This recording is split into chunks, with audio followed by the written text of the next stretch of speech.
Elsa, നിനക്ക് നിന്റെ അപ്പയെ വീണ്ടും ജയിലിൽ കയറ്റണോ? ഞാൻ പറഞ്ഞതിലൊന്നും പറയില്ലെന്ന്. എൽസേ, ഒന്നുമില്ലടാ. അപ്പയായിട്ട് ഞാൻ ഒരു പ്രശ്നത്തിനും പോത്തില്ല കേട്ടോ.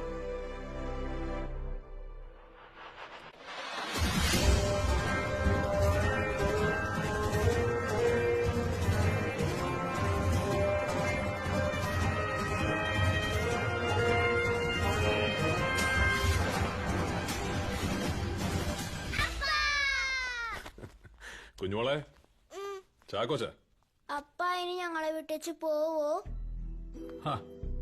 അതെന്നാ ചോദ്യോടാ പോയി? അപ്പ ഇനി എങ്ങോട്ടും പോത്തില്ല കേട്ടോ.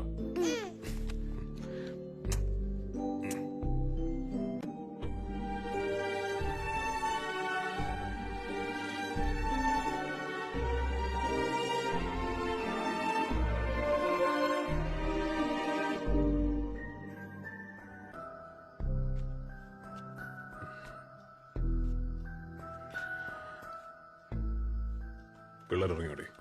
ഉറങ്ങി. അച്ചായൻ എന്നതായി ആലോചിച്ചു കൂട്ടുന്നേ? കുറെ നേരം ആയല്ലോ ഇരിപ്പ് തുടങ്ങിയിട്ട്. ഒന്നുമില്ല. ബാറും എക്സ്പോർട്ട് ലൈസൻസും ഒക്കെ കയ്യിൽ നിന്ന് പോയപ്പോ വരുമാനം മൊത്തത്തിലങ്ങ് ഇടിഞ്ഞു.